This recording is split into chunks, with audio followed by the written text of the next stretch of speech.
हाँ जी।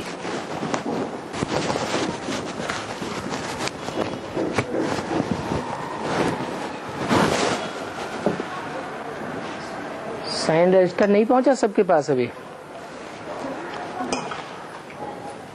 बाबा, हाँ जी। बाबा ने मुझे बताया कि भक्ति मार्ग में बहुत ठगी चल रही है, और दुनिया की भक्ति मार्ग में बहुत ठगी चल रही है, और विश्व की भक्ति मार्ग में भी बहुत ठगी चल रही है। तो शूटिंग में भी भक्ति होती है या नहीं होती है?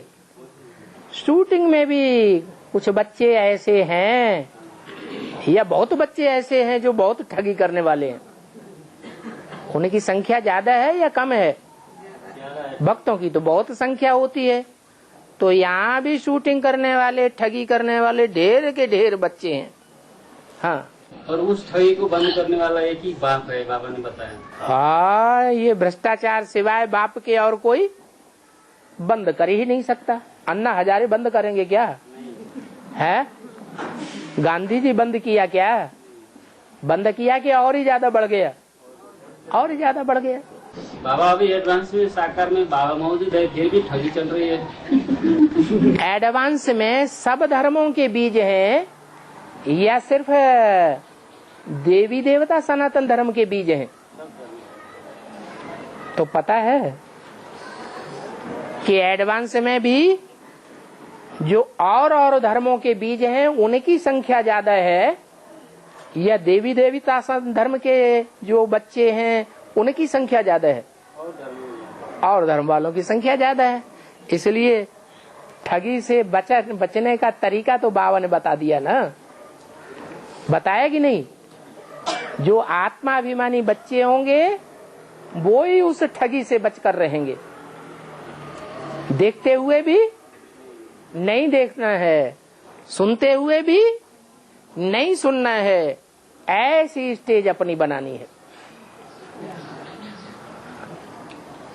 और भक्ति मार्ग में अष्ट चिरंजीवी का कहानी क्या है? क्या है अष्ट चिरंजीवी? अष्ट चिरंजीवी, चिरंजीवी का मतलब बहुत लंबे समय तक जीवित रहने वाले। जैसे इस्लाम धर्म की बीज रूप आत्माएं हैं। एडवांस में है या नहीं है? है। लेकिन वो इस्लाम धर्म की जो आत्माएं हैं वो आत्मिक स्थिति में सिर्फ 2 युगों तक जीवित रहेंगी, या उसके आगे भी आत्मिक स्थिति में रहेंगी? द्वापर युग शुरू होगा और इब्राहिम और उनके फॉलोअर्स उनमें प्रवेश कर जाएंगे। उनकी आत्मिक स्थिति खलास हो जाएगी। सबसे पहले कौन से धर्म वालों की आत्मिक स्थिति खलास होती है? इस्लाम धर्म वाली आत्माओं की। और सबसे बाद में आत्मिक स्थिति किसकी खलास होती है? देवी देवता सनातन धर्म वालों की, जो बाप के बच्चे बनते हैं। तो जवाब मिला। वो अष्ट चिरंजीवी की पूजा है, जो अष्ट देव है वो तो सनातन धर्म के सबसे ऊंची स्टेज वाले हैं। उनकी स्टेज तो अंत तक सृष्टि में रहेगी।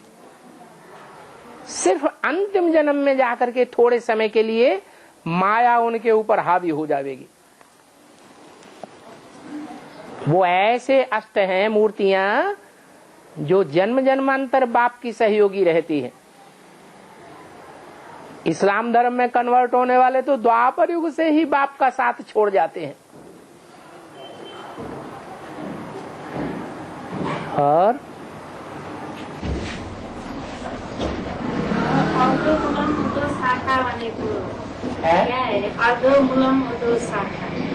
हाँ, ऊर्ध्वम मूलम अधः शाखा अश्वत्थम प्राहु अव्ययम। ये अश्वत्थ वृक्ष है मनुष्य सृष्टि का। अश्व माने आत्मा रूपी घोड़े, इस वृक्ष में स्थित हैं। इसका नाम अश्वत्थ वृक्ष है। इस वृक्ष में आत्मा रूपी घोड़े जो स्थिर हैं वो कितने हैं? कितनी आत्माएं हैं? जो मन रूपी आत्मा रूपी घोड़े इस षष्टि रूपी वृक्ष पर स्थित हैं, उनकी संख्या कितनी है? 500 करोड़। ये अव्ययम, ये क्षीण होने वाला वृक्ष नहीं है। ये व्यय नहीं होता है, ये खर्च नहीं होता है, खलास नहीं होता है। ये मनुष्य सृष्टि रूपी वृक्ष सदैव बना ही रहता है। सारी मनुष्य सृष्टि रूपी वृक्ष में कुछ बीज रूप आत्माएं हैं। जैसे वृक्ष में पत्ते खलास हो जाते हैं, फल खलास हो जाते हैं, फूल खलास हो जाते हैं, टहनियां खलास हो जाती हैं, जड़ें भी सड़ जाती हैं, लेकिन बीज सदैव अविनाशी है। तो बीज रूप आत्माएं अव्यय हैं, क्षीण होने वाली नहीं है। अव्यय वृक्ष कहा जाता है। इसकी शाखाएं नीचे को फैली हुई हैं, तो पत्ते भी नीचे होंगे कि ऊपर होंगे? नीचे होंगे। इसकी टहनियां भी नीचे को जा रही हैं, लेकिन इसकी जड़ें और बीज नीचे को हैं या ऊपर को हैं? अभी संगम युग ये है। संगम युग ऊंचे ते ऊंचा युग है। उस ऊंचे ते ऊंचे युग में ऊंची स्टेज का पार्ट बजाए रही हैं वो जड़ें, आधार मूर्त आत्माएं और बीज रूप आत्माएं। इसलिए बोला गया है ऊर्ध्वम मूलम, मूल माने जड़, अधः शाखा। इसकी शाखाएं अर्थात पत्ते और टहनियां नीचे को फैली हुई हैं। अभी जो पढ़ाई जा रही है वो आधार मूर्त जड़ों को पढ़ाई जा रही है, बीज रूप आत्माओं को पढ़ाई जा रही है, या पत्तों को पढ़ाई जा रही है? पत्ते तो 500 करोड़ नहीं पढ़ रहे हैं। अभी जो जड़ें के ऊपर बैठी हुई आत्माएं हैं, आधार मूर्त आत्माएं हैं, वो पढ़ रही हैं, और उनकी बीज रूप आत्माएं एडवांस नॉलेज में पढ़ रही है। इसलिए बोला गया है गीता में ऊर्ध्वम मूलम अधः शाखा अश्वत्थम प्राहुरव्ययम। तो हम बच्चों को समझना चाहिए हम कहाँ बैठे हैं? शाखाओं में बैठे हुए हैं जो नीचे की ओर जा रही हैं, या जड़ों में बैठे हैं, या बीज रूप स्टेज में बैठे हैं? बीज रूप स्टेज में बैठे। जड़ों के ऊपर भी, जड़ों से भी पहले कौन होता है? बीज होता है। तो हम बीज रूप आत्माएं हैं। सारी मनुष्य सृष्टि की बीज रूप, बीज बाप को कहा जाता है। तो हम कौन हैं? सारी मनुष्य सृष्टि के बाप समान हैं। कितना नशा होना चाहिए। और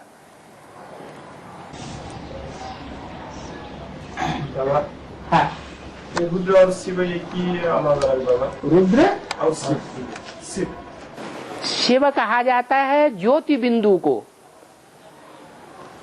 उस ज्योति बिंदु का नाम क्या है? उसका एक ही नाम है शिव, और उसकी आत्मा का ही नाम है।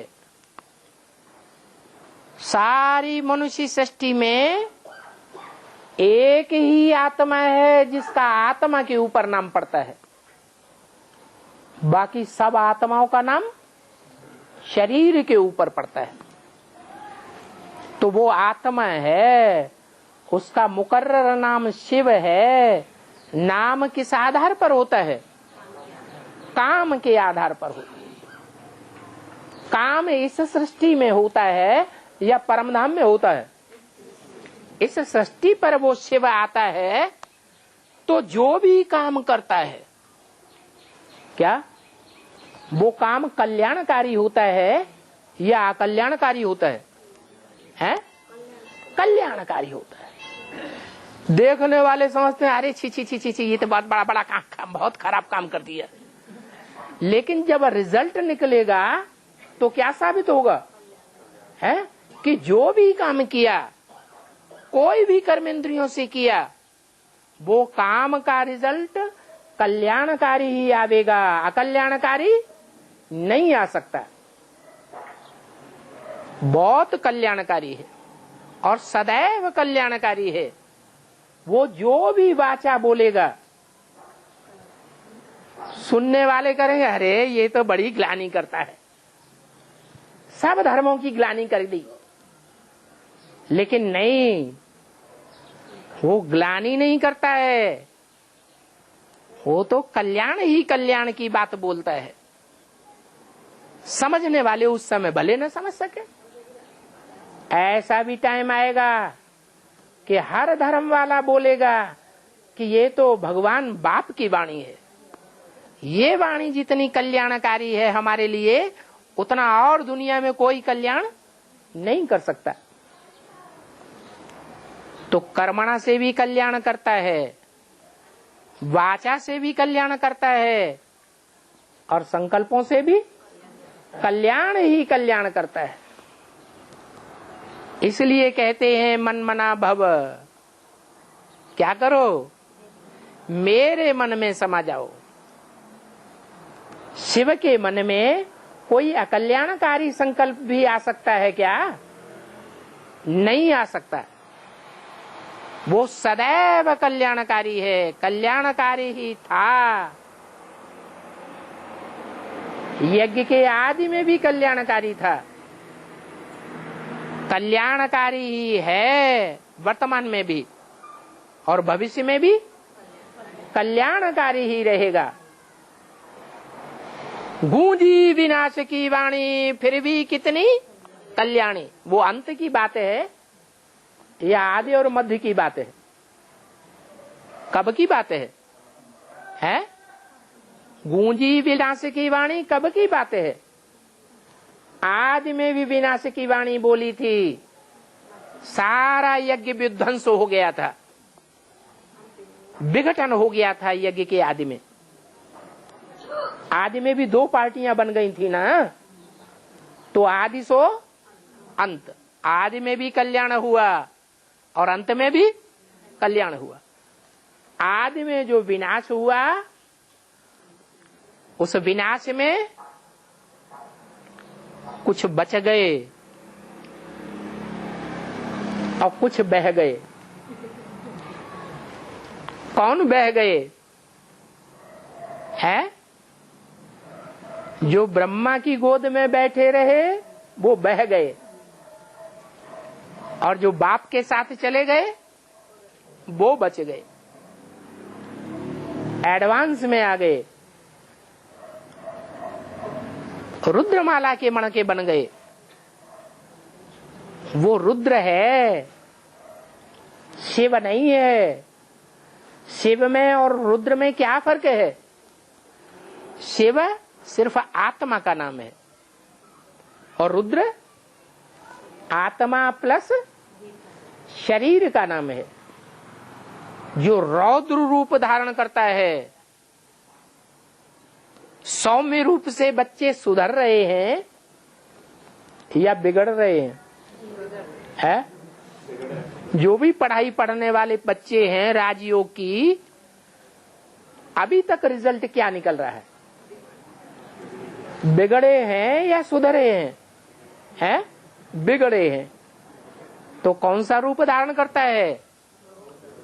आदि में भी रौद्र रूप धारण किया था। स्थापना के साथ साथ यज्ञ कुंड से विनाश ज्वाला निकली थी, और अभी अंत में भी क्या होने वाला है? रौद्र रूप धारण करेगा और सब उठ के खड़े हो जाएंगे पुरुषार्थ में। अभी तो अलवेलापन बहुत आता है। तो रुद्र अलग है और शिव अलग पार्ट है दोनों पार्ट इसी दुनिया की यादगार। और बाबा है बाबा ने बताया कि काम के आधार पर नाम पड़ता है। तो बाबा ने बोला कि शिव ज्योति बिंदु है, उनका बिंदु का नाम ही शिव है। ठीक है, मेरी बिंदी का नाम ही शिव है, बाबा ने बताया।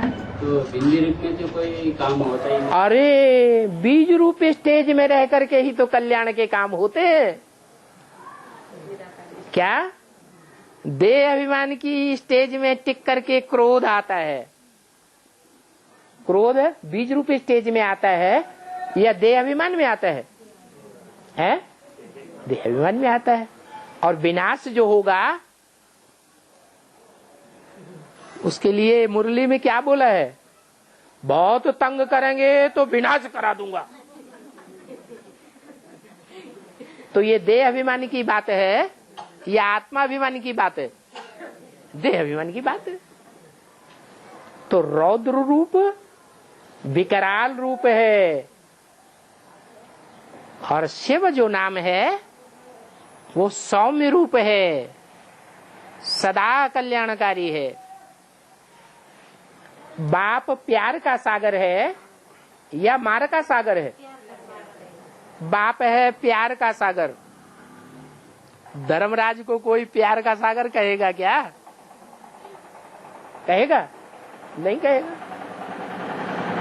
और साकार में बाबा आते हैं, साकार में निराकारी में जो काम करते हैं वो कल्याणकारी होता है।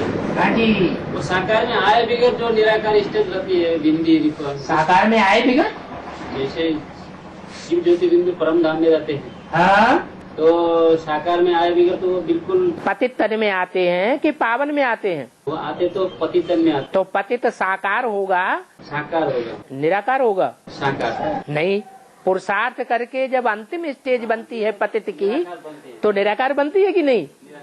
हाँ जी। फिर वो निराकारी स्टेज में भी किसी देह का आधार लिया शिव बाबा ने। निराकारी स्टेज में आधार लेने की दरकार नहीं। शरीर अलग दिखाई पड़ता है और आत्मा अलग महसूस होती है। तो उस भक्त का नाम शिव है। हाँ जी, वो सदैव कल्याणकारी है। जिस भगत परम नाम में रहते हैं उस भगत नाम क्या होता है बाबा?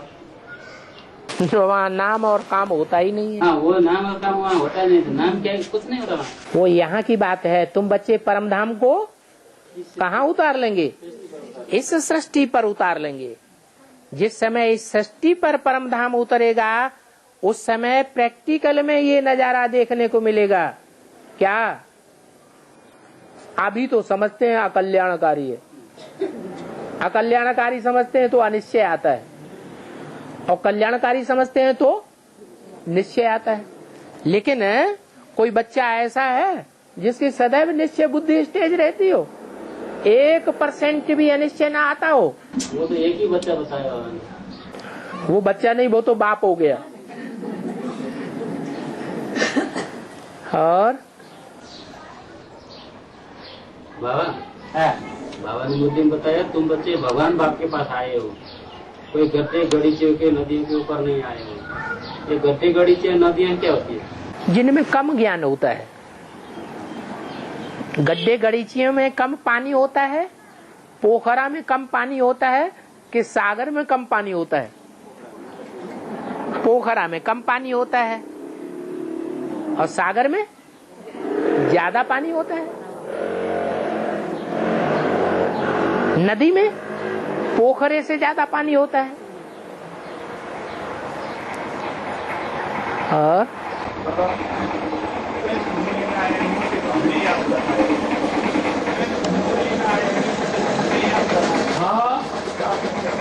तो शिव बाप जिस तन में आते हैं वो शरीर रूपी घर नहीं है, तो समझ रहे हैं कि परमदाई है। वो परमधाम नहीं है, वो बाप का बड़े से बड़ा घर नहीं है, और बच्चों में भी प्रवेश करते हैं या नहीं करते हैं?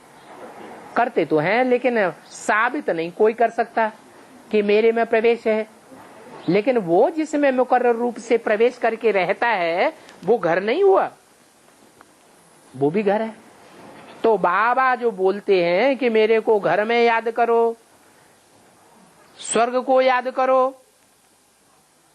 दो तीन बातें याद बोलते हैं ना, कि मेरे को घर में याद करो, स्वर्ग को याद करो, तो दो बातें हो गई या एक बात हुई? सुनने में लगता है कि दो बातें हो गई, लेकिन जब गहराई से उस पर विचार करेंगे तो एक ही बात है। इसलिए कहते हैं मेरा तो एक शिव बाबा दूसरा लोग। दो बातें नहीं कहते हैं कि स्वर्ग को याद करो, घर को याद करो। जो बाप है वो हमारा घर भी है। संगम युग में वो स्वर्णिम संगम युग का घर है। उसके नजदीक जितनी बुद्धि रहेगी उतने हम खुश बने रहेंगे। अभी भी कोई बच्चे फील करते हैं कि बाबा के पास जाके बात करते हैं या फोन में बात करते हैं तो सब भूल जाते हैं। तो कहाँ पहुंच गए? निसंकल्पी घर में पहुंच गए या नहीं पहुंच गए? परमधाम में संकल्प चलते हैं? नहीं चलते। तो बाप की जो स्टेज है वो निसंकल्पी असोचता स्टेज है। उनको कोई सोच नहीं, उनको कोई मनन चिंतन मंथन करने की दरकार नहीं। इसलिए वो हमारा घर भी है और परमधाम भी है। परमधाम माने में घर, कोई घर बाबा के घर ही परमधाम ही है। हाँ जी। बाबा वो ब्रह्मांड में परमधाम दिखाते हैं ना, बेसिक में वो क्या है? ब्रह्मा का अंड, जहाँ ब्रह्मा के अंडी बच्चे रहते हैं, तो प्रजापिता ब्रह्मा नहीं है? हैं? बच्चों की पैदाइश कहाँ से होती है? ब्रह्मा से ही होती है। अब वो चाहे प्रजापिता ब्रह्मा हो चाहे और कोई ब्रह्मा हो, बच्चे तो उसी के पेट से निकलते हैं। ये बुद्ध रूपी पेट है। और फिर वो बाबा बेसिक में वो ब्रह्मांड दिखाते हैं ना परमधाम, वो बेसिक तो नाम ही उसका बेसिक है। वो एडवांस थोड़े ही है, ऊंची पढ़ाई थोड़े ही है।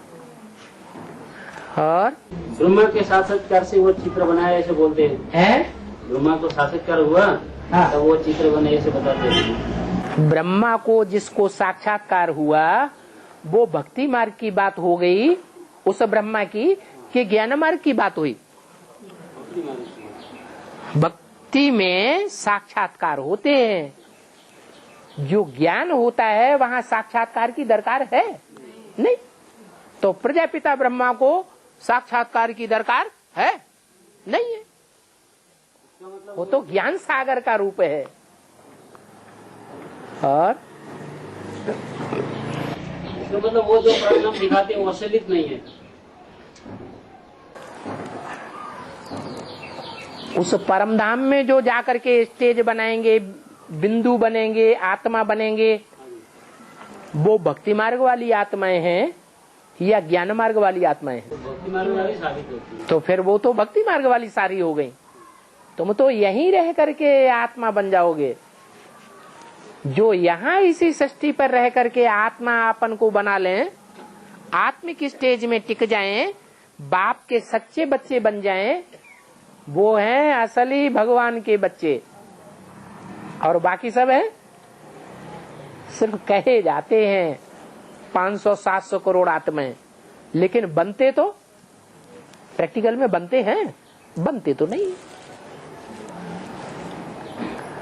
और माना तो वो जो बाबा झाड़ है ना, वो दिखाने मात्र के लिए ना, वो परमधाम में जो झाड़ दिखाते हैं ना, और का झाड़ केवल दिखाने के लिए बनाया ना। क्या तुम्हारी आत्मा वहां नहीं पहुंचेगी? फिर तो दिखाने के लिए है कि वास्तव में है। और फिर बाबा वो जो है ना परम धाम तो वो सारा उसमें है ना, बोला सारा जब पृथ्वी है ना, पृथ्वी को और फिर सब परम धाम है ना। पृथ्वी के चारों ओर वायुमंडल है, वायुमंडल के चारों ओर स्पेस है, उस स्पेस में सूरज चांद सितारे सभी हैं। उस से स्पेस से भी परे की जो स्टेज है वो आत्माओं का धाम है, वो परे ते परे धाम है।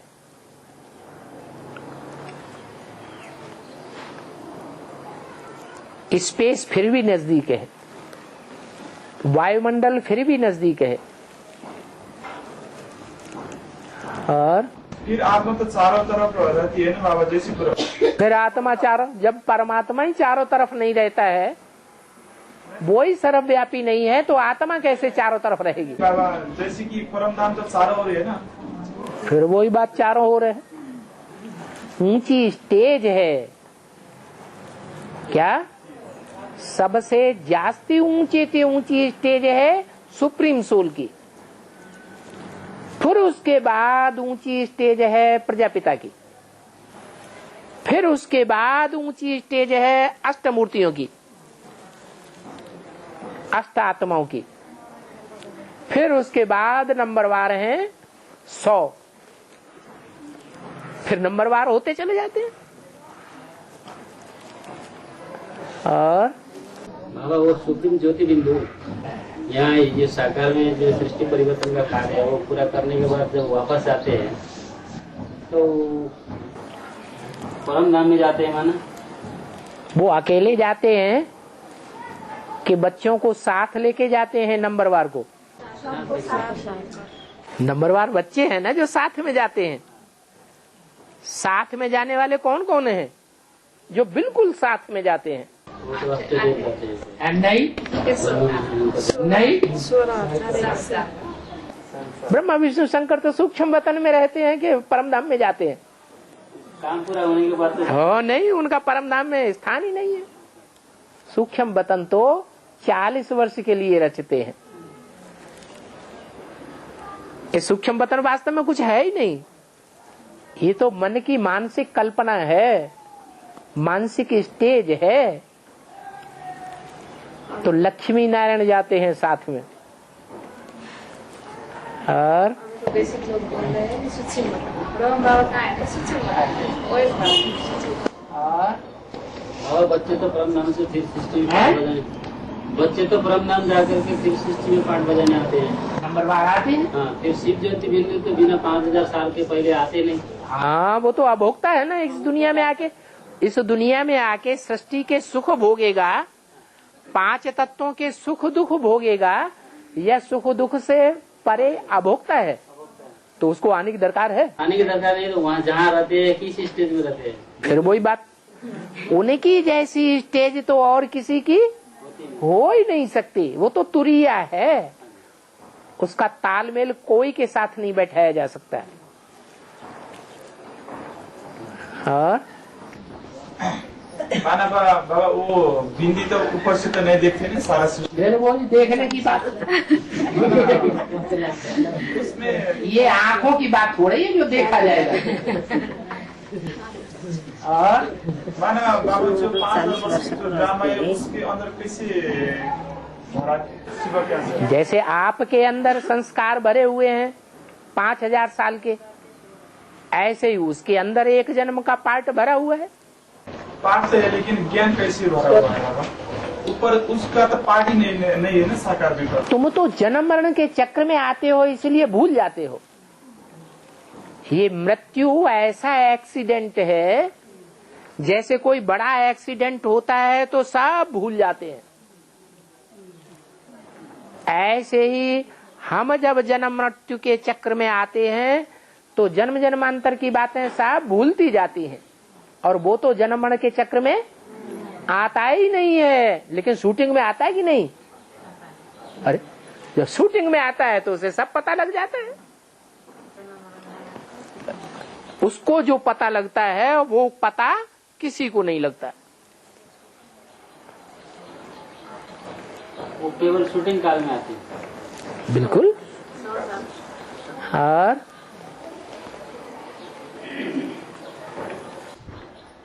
बाबा ने मुझे बताया कि तुम बच्चों का कमाई ऊंचे थे उस कमाई। हाँ, उसमें भी जो सेंटर खोलने के निमित्त बनते हैं, उन बच्चों में भी जो सेंटर खोलने का निमित्त बनते हैं। नहीं नहीं, ऐसे नहीं कहा कि जो सेंटर खोलने के निमित्त बनते हैं उन्हीं की ऊंचे से ऊंची कमाई है। उनकी और ऊंची कमाई नहीं, ऊंची कमाई है, लेकिन सिर्फ सेंटर खोलना और पुरुषार्थ नहीं करना ये कोई बात हुई? पुरुषार्थ करना बड़ी बात है या सेंटर खोलना बड़ी बात है? पुरुषार्थ करके खोले होंगे। नहीं नहीं, ऐसे बहुत होते हैं जो सेंटर खोल देते हैं, कभी सेंटर में नहीं आते, क्लास ही नहीं करते, बाबा की मुरली का एक पॉइंट भी उनकी बुद्धि में नहीं बैठा है। जैसे कि बाबा को पहचानते ही नहीं, तो धन के बल से सेंटर नहीं खोला जा सकता। फिर उससे कमाई होती है कुछ? क्यों नहीं कमाई होगी? सेंटर खोल के दिया, तुम्हारी दुआएं नहीं मिलेंगी उनको? है अभी तक कितना दूर दूर भटकते थे, और अब तो 4 घंटे का सफर करो और काम पूरा कर लो। वो सेंटर जब खुलता है फिर कारण या कारण बंद हो जाता है तो कमी बंद हो जाती है। कारण या कारण अगर बंद होता है तो जो कारण बनता है वो चांडाल भी बनता है कि नहीं? फिर क्या बात? बड़े थे शूटिंग हो जाता है, चांडाल बनने का शूटिंग होता है। अगर कोई खोलता है और फिर वापस ले लेता है तो चांडाल नहीं बनेगा, चांडाल बन जाएगा। देना और देने के बाद वापस लेना तो चांडाल पने की शूटिंग हो जाती है। सबसे नीचे से नीचा पद कौन सा है? सबसे ऊंचे से ऊंचा पद है महाराजा बनना, राजाओं का भी राजा बनना, और सबसे नीचे से नीचा पद है क्या? चांडाल बनना। और बाबा वो धन दान दे करके फिर बाबा से वापस देते हैं तो वो चांडाल बन जाते हैं। और मकान दान दे के, जैसे सेंटर खोलिए धन को दान किया तो मकान भी तो धन से ही बनता है, बिना धन के मकान थोड़ा ही बन जाएगा। नहीं बनता है। तो वापस लेने के बाद वो चांडाल की शूटिंग होती है। हाँ जी। लेकिन बच्चों के द्वारा बाबा को विकारों की भी दान दिया जाता है, फिर वापस लेते हैं, तो वो क्या शूटिंग होता है?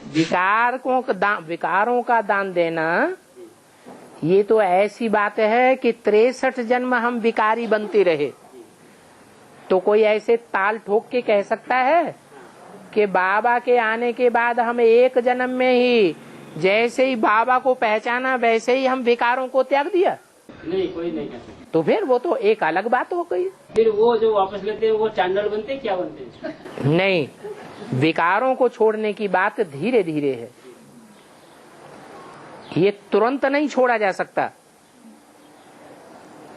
चाहे नारायण जैसी उत्तम से उत्तम पुरुषार्थ करने वाली आत्मा ही क्यों न हो, वो भी विकारों को तुरंत नहीं छोड़ सकती। हथेली पे आम जमाया जा सकता है क्या? जमाया जा सकता है? नहीं, टाइम लगेगा या नहीं लगेगा।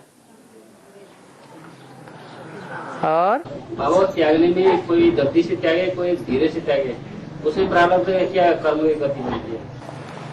जो धीरे धीरे त्याग करते हैं उनको धीरे धीरे प्राप्ति होती है वर्षे की, जो धक्क से त्याग करते हैं उनको धक्क से वर्षे की प्राप्ति होती है।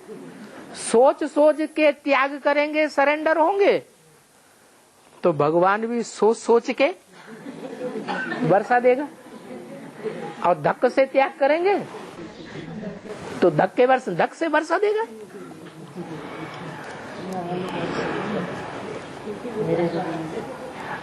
और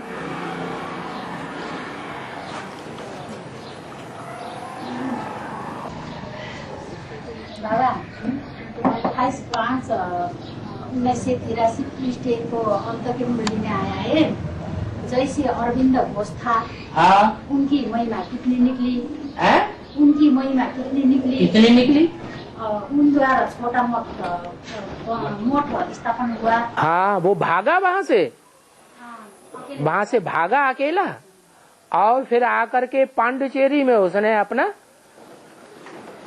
महल जमा दिया, किला बना दिया। अब देखो धीरे धीरे बढ़ते बढ़ते कितना फैल गया है।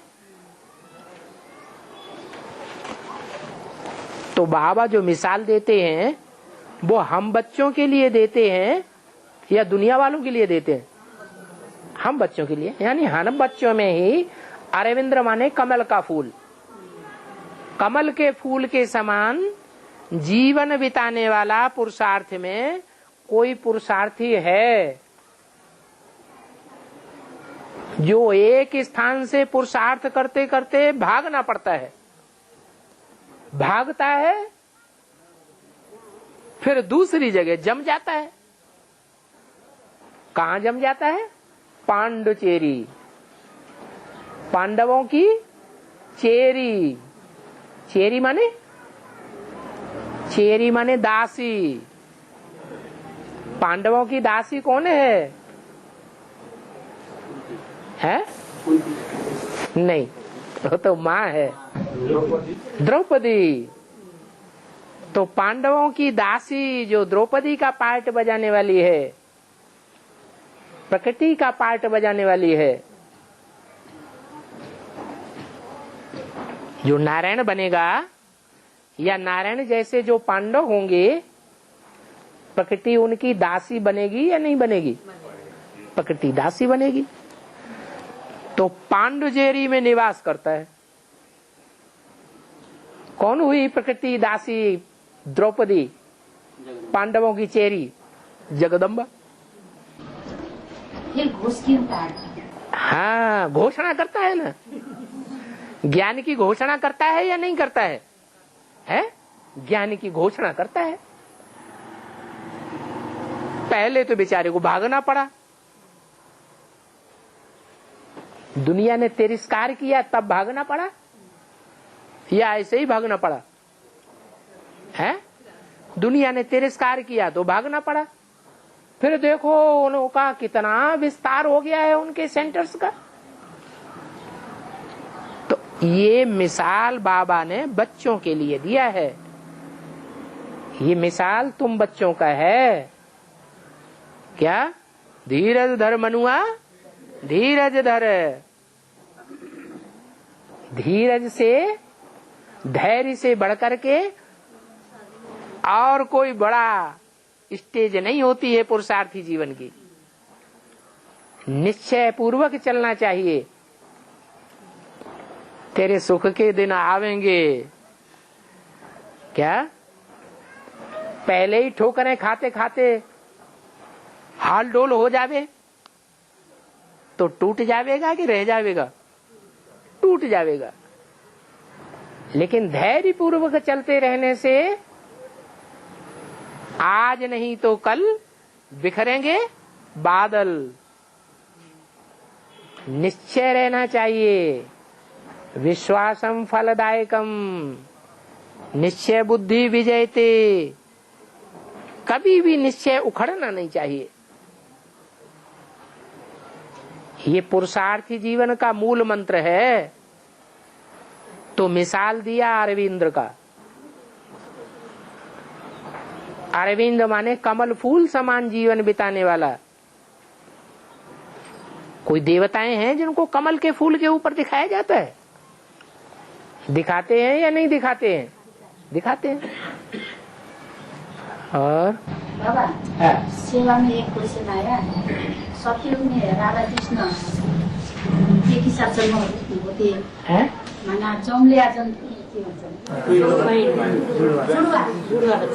जुड़वा बच्चे पैदा होते हैं। हाँ, हाँ। भाई बहन हो गया, उनका संबंध भाई बहन हो गया। फिर उन भाई बहनों का कैसे कहा जाता है? कैसे क्या? भाई बहनों को फिर कैसे युगल कहा जाता है? इसी तुम आत्मा आत्मा भाई भाई बनते हो कि नहीं बनते हो? बोलो, तुम आत्मा आत्मा भाई भाई बनते हो कि नहीं बनते हो? भाई भाई की स्टेज ऊंची या भाई बहन की स्टेज ऊंची? भाई भाई की स्टेज तो बहुत ऊंची। एक बाप के बच्चे हो या अलग अलग बापों के बच्चे हो? एक बाप के बच्चे हो। सतयुग में ये अंतर पड़ जाता है। वहां सिर्फ आत्मा आत्मा भाई भाई ही नहीं, वहां आत्मा आत्मा जो 21 जन्म के साथ साथ रहने वाले हैं, 21 जन्म का वर्षा संगम युग में बाप से लेते हैं, वो भाई बहन के रूप में रहते हैं। क्या वहां स्त्री पुरुष का भान रहता नहीं है, लेकिन स्त्री पुरुष होते हैं कि नहीं होते हैं? होते हैं। और बाबा, हाँ, बाबा ने कहा है कि अंतर्यामी एक शिव ही है, तो कोई कोई मन की बातें भी बता देती है, वो उसको क्या कहेंगे बाबा? कोई कोई मन की बातें भी बता देती है, कौन क्या कहेंगे? कौन बता देते हैं? सुनने में आते हैं ज्योतिष लोग। बाबा बता देते हैं। नहीं, दुनिया वाला कोई ऐसे वाले दुनिया में दुनिया वाले लोग जो लोग होते हैं वो मन के अंदर की बातें बता देते हैं। दूसरे के मन मन सूक्ष्म है या स्थूल है? सूक्ष्म है। और जिनको स्थूल शरीर होता है उनका मन ज्यादा काम करता है कि जो सूक्ष्म शरीर वाले भूत प्रेत होते हैं उनका मन ज्यादा काम करता है। भूत प्रेत का काम क्या है? यही अंतर है। उनका मन इतना तीक्ष्ण होता है कि वो किसी में प्रवेश करके उसके मन की बातें पहचान भी लेते हैं। वो सूक्ष्म शरीरधारी आत्माएं सब एक जैसी नहीं होती हैं। कोई बहुत तीखी होती है और कोई कम तीखी होती है। इसलिए तुमने देखा होगा जो मजमा लगाते हैं, भीड़ इकट्ठी कर लेते हैं और किसी में सोल प्रवेश करा देते हैं, और फिर वो सोल से पूछते हैं जिसमें प्रवेश कराया, बताओ इसकी जेब में कितने रुपए हैं? तो वो बता देता है इनकी जेब में इतने रुपए हैं, इतने नोट हैं। क्या हम लोग बता सकते हैं? क्यों नहीं बता सकते? क्योंकि हम सूक्ष्म शरीरधारी नहीं बने हैं। और जो आत्मा प्रवेश कराई गई है उनमें वो सूक्ष्म शरीरधारी आत्माएं, आंखें नहीं है उनको, तो भी वो जेब में जैसे कि प्रवेश करके जान लेते हैं। उससे कोई वो भगवान नहीं हो जाते हैं, अंतर्यामी नहीं हो जाते हैं। वो सिर्फ 1, 2, 4 बातों को बता सकते हैं कि सारी बातें बता सकते हैं। और शिव बाबा हो तो दुनिया की कोई भी ऐसी बात नहीं है जिसका गुह्य राज हम बच्चों को न बताता हो। वो भूत प्रेत तो टुच्चा टुच्चा थोड़ी थोड़ी बातें बता देते हैं। कहाँ भूत और कहाँ भगवान? नहीं बाबा, ऐसे तो नहीं, लेकिन आप पूछ तो ऐसे ही रहे हो। अंदर की बातें कैसे बताते हैं? तो बता दिया था। माना वो जो ब्रह्मा की सोल है वो भी बच्चे भी क्या क्या चल रहा है वो तो मालूम पड़ता है ना। तो ब्रह्मा की जो ससुराल जो ब्रह्मा है ना, तो उसको तो मालूम पड़ता है ना बच्चे के अंदर क्या क्या संबंध चल रहा है ना। हाँ जी, ब्रह्मा की सोल जो है वो भी नंबरवार आत्माओं में से है या भगवान है? आत्माओं में से वो भी तो सूक्ष्म शरीरधारी आत्मा है। और ये वर्मा की जो सोल को पता नहीं कि भगवान आपके सोचे थे है? वर्मा की जो सोल है, जो गुजरात राज्य में ब्रह्मा की सोल कृष्ण की सोल नहीं है या नहीं? ब्रह्मा की सोल कृष्ण वाली सोल है या नहीं है? कृष्ण वाली सोल है। और कृष्ण वाली सोल ने 63 जन्म में शास्त्रों में क्या सुना है? कृष्ण क्या है? भगवान है। तो 63 जन्म की छाप उसकी बुद्धि में बैठी हुई है। क्या कि भगवान कौन है? भगवान का दुनिया में कोई साकार रूप है तो कौन है? कौन है? कृष्ण है। तो वो अपन को भगवान का साकार रूप समझता है। 63 जन्म जो समझता चला आया तो वो एकदम ज्ञान सुनने से बुद्धि में से हट जाएगा। अरे 63 जन्म की हमारे अंदर विकारों की छाप पड़ी हुई है, विकार भोगने की।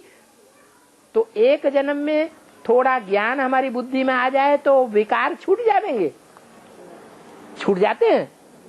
नहीं छूट जाते। तो कृष्ण वाली आत्मा की बुद्धि में से ये बात कैसे निकल जाएगी सुनते ही कि गीता का भगवान कृष्ण नहीं है?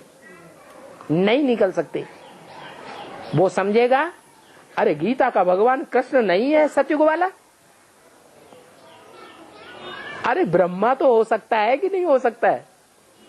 ब्रह्मा में तो भगवान प्रवेश करता है कि नहीं करता है? तो भगवान का साकार रूप ब्रह्मा हुआ या नहीं हुआ? हुआ। ये बात उनकी बुद्धि में से जल्दी निकलती नहीं है।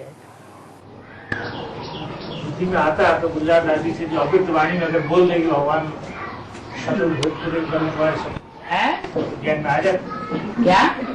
अगर उनके सुनने इतना बुद्धि में आ जाता है, हाँ, गुजरात आदि द्वारा अव्यक्त वाणी में बोल देते ही भगवान अव्यक्त हो चुके हैं, हाँ, तो परम कुमारी वाले सब इस ज्ञान में आ जाते। क्यों? अव्यक्त वाणी में क्या ये ऐसे बोले नहीं जाते हैं जिससे साबित होता है कि भगवान का पार्ट कहीं अलग चल रहा है? ऐसे ढेर सारे वहाँ वाक्य हैं। अव्यक्त वाणी में ही जितना क्लियर किया हुआ है बाप के पार्ट को, इतना और किसी ने क्लियर नहीं किया है। अव्यक्त वाणी में ढेर के ढेर वाक्य हैं माँ के। माँ ही बाप का परिचय देती है। लेकिन बड़े बच्चे समझते हैं या गोद में खेलने वाले बच्चे समझते हैं? जो बड़े बच्चे हैं वो समझते हैं। यहाँ बैठे हुए बच्चों में से कोई ऐसे हैं जिन्होंने ब्रह्मा की गोद में खेला हो? हैं कोई बच्चे? कोई नहीं है। यहाँ सब बड़े ले बच्चे हैं और बेसिक में ढेर की ढेर दीदी दादियां हैं बैठी हुई जिन्होंने ब्रह्मा की गोद में खूब खेला है। तो वो बच्चे बड़े बच्चे हैं या छोटे बच्चे हैं? वो छोटे बच्चे हैं, एडवांस के बड़े बच्चे हैं। तो बड़े बच्चों की बुद्धि में बैठता है। अव्यक्त वाणी वो भी सुनते हैं और अव्यक्त वाणी एडवांस के बच्चे भी सुनते हैं, उनकी बुद्धि में नहीं बैठता है। और हम अव्यक्त वाणी के मौन वहां वाक्यों को पकड़ लेते हैं जिनमें बाप का पार्ट के बारे में बोला हुआ है। और है शंकर के गले में ही सांप क्यों दिखाया? हाँ, ये सर्प सर्पिणी जो हैं, जो जन्म जन्मांतर के राजाएं रानियां बनते हैं, 63 जन्म, वो 63 जन्म राजा रानी बनने वाले ज्यादा विकार भोगते हैं या प्रजा में रहने वाली आत्माएं ज्यादा विकार भोगती हैं? हैं? वो राजा बनने वाली आत्माएं ज्यादा विकार भोगती हैं। वो ही आत्माएं यहाँ एडवांस नॉलेज में बैठी हुई हैं। वो एडवांस नॉलेज में जितने बड़े बड़े सर्प सर्पणियां हैं, उतने बड़े बड़े सर्प सर्पणियां दुनिया में कहीं देखने को नहीं मिलेंगे। वो शंकर के गले में जाके कैसे चिपकती है? तुम किसके गले पड़ गए? तुम कोई और धर्म पिता के पीछे पड़ो ना, है? अरे गले पड़ गए, गले पड़ गए तो उनको संभालना है कि नहीं संभालना है? संभालना पड़ेगा। और बाबा जो देखते देखते धर्मान बन जाते हैं ना, वो क्या उसके अंदर भी नया सोल प्रवेश करते हैं क्या? जैसे धर्म नहीं, धनवान बनना कोई संसार में प्रसिद्ध होने की बात नहीं है। ऐसे बहुत हैं जो धनवान नहीं बनते हैं। क्राइस्ट क्या धनवान बन गया था? लेकिन संसार में ऐसा प्रसिद्ध हुआ कि दुनिया की ज्यादा से ज्यादा परसेंटेज वाली आत्माएं क्राइस्ट को अपना बाप समझ बैठी। लेकिन वो धनवान तो नहीं था। तो तो ये कोई बात नहीं होती है। धनवान बनना अलग बात है और बुद्धि में तीखा बनना अलग बात है। ऊपर से आने वाली आत्माएं बुद्धि की सात्विक आत्माएं होती हैं। उनकी सात्विकता के कारण संसार में उनका नाम बाला हो जाता है। जैसे रामदेव,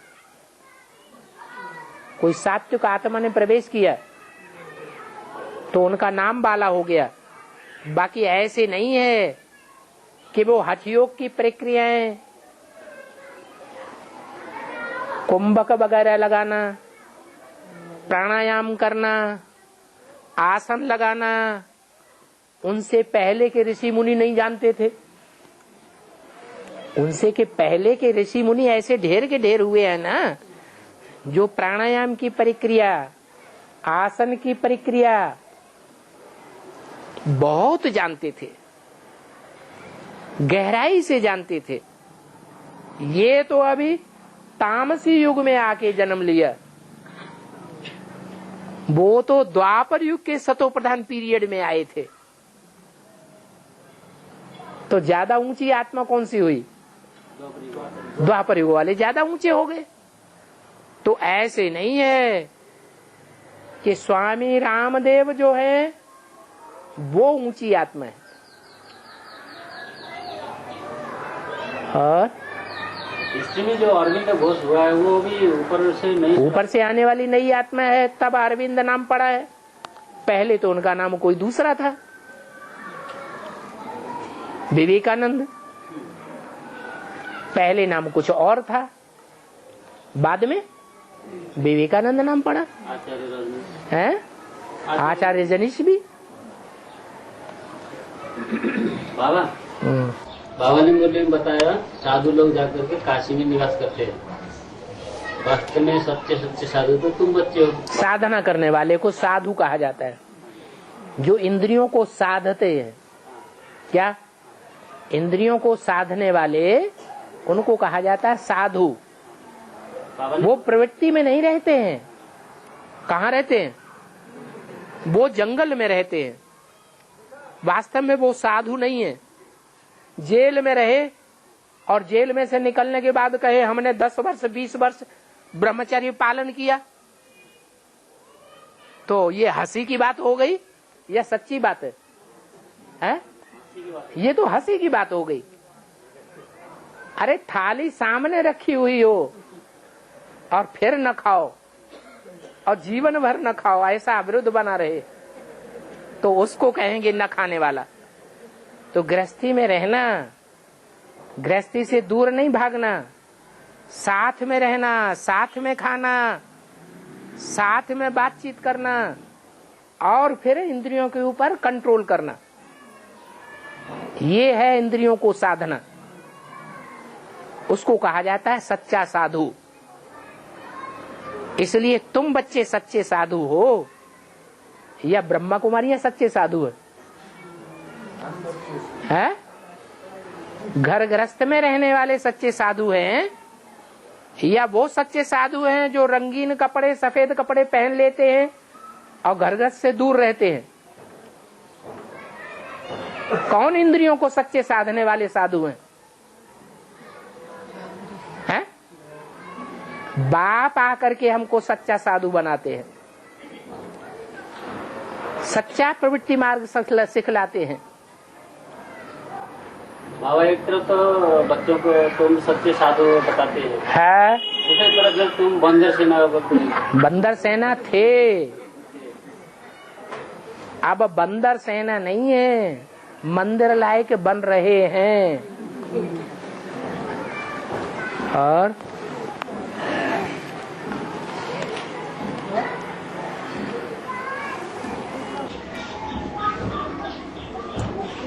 बाबा हाँ 16,108 जो रुद्रमाला बनती है ना, माला, माला के दाने बनते हैं, उसमें से जो 16,000 जो नंबर है, लास्ट नंबर का दाना, जो 13 में अंत में आकर के वो प्रिंस का पद लेती है, वो आत्मा सत्य से दूसरे जन्म लेकर के लास्ट में आकर पद पाती है, सीधा परम धाम से लास्ट में आती है।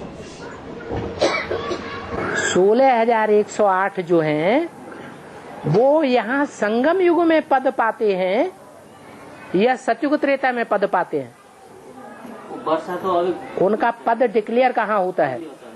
फिर और जन्म जन्म भी 16,108 जो हैं वो जन्म प्रवृत्ति मार्ग का जन्म लेते हैं या निवृत्ति मार्ग का जन्म लेते हैं?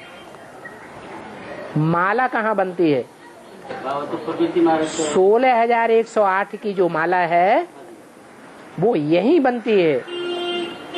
ये राजधानी की माला है, ये राजधानी के मणके हैं। राजधानी में राजा रानी महाराजा महारानी उनके राज्य में रहने वाले जो भी ऊंचे ऊंचे तबक्केधारी हैं, राज्यधारी हैं, ऊंचे ऊंचे ऑफिसर्स हैं, वो भी कहाँ बनते हैं? यहीं बनते हैं। फिक्स तो यहाँ होता है, फिक्स यहीं फिक्स होता है, यहीं बनते हैं, यहीं से उनको लक़ब मिलते हैं और यहीं प्रैक्टिकल जीवन में बनते भी हैं। माला माने संगठन कहाँ बनता है?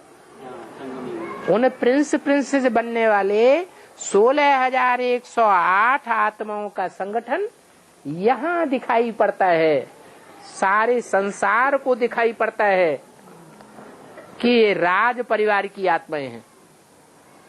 इनको राजा बनाने वाला भगवान आया हुआ है, सारी दुनिया यहाँ समझेगी। तो इसकी प्रारब्ध तो सब से शुरू। हाँ, उनमें नीचे ते नीचे पद वाले भी हैं और ऊंचे ते ऊंचे पद वाले भी हैं। सब से शुरू होता है। हाँ,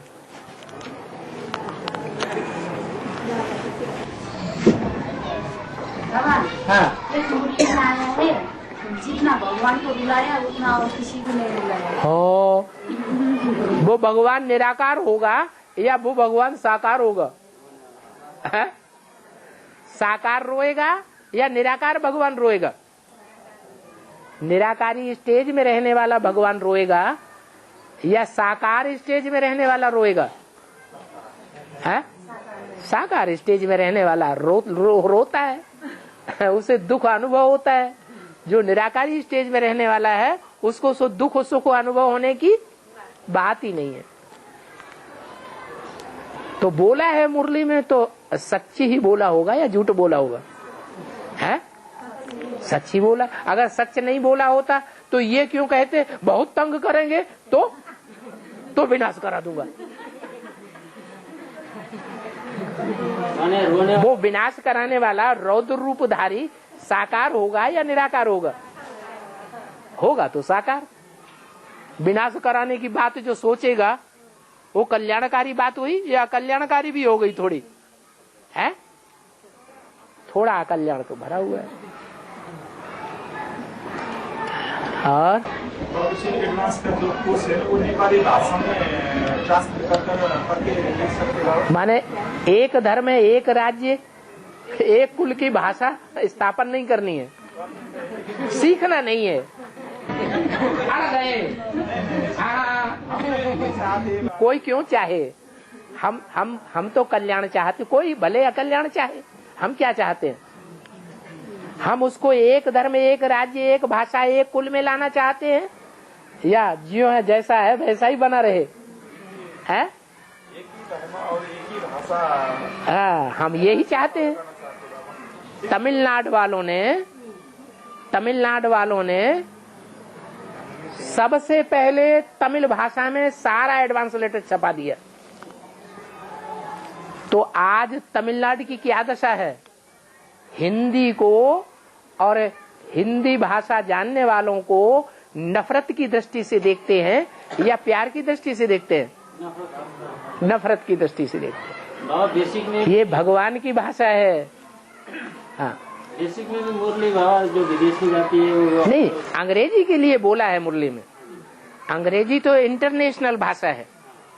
तुम विदेश में सेवा करने जावेंगे तो अंग्रेजी जानते होंगे तब सेवा कर सकेंगे या बिना जाने सेवा कर सकेंगे? अंग्रेजी तो जानना पड़ेगी। इंटरनेशनल भाषा को भगवान ने भी तरजीह दी है। बाकी ढेर की ढेर भाषाओं में भगवान का लिटरेचर छपा देंगे तो वो हिंदी भाषा तो नहीं सीखेंगे, और जब सीखेंगे ही नहीं तो भगवान के बच्चे बनेंगे या शैतानों के बच्चे बनेंगे। मातृभाषा होनी चाहिए या दूसरी भाषा होनी चाहिए बच्चों की? मातृभाषा होनी चाहिए। माँ बाप की भाषा बच्चा नहीं जानता है तो माँ बाप का बच्चा कहा जाता है? हैं? तुम क्या चाहते हो? नहीं चाहता हूँ, लेकिन बात करता हूँ।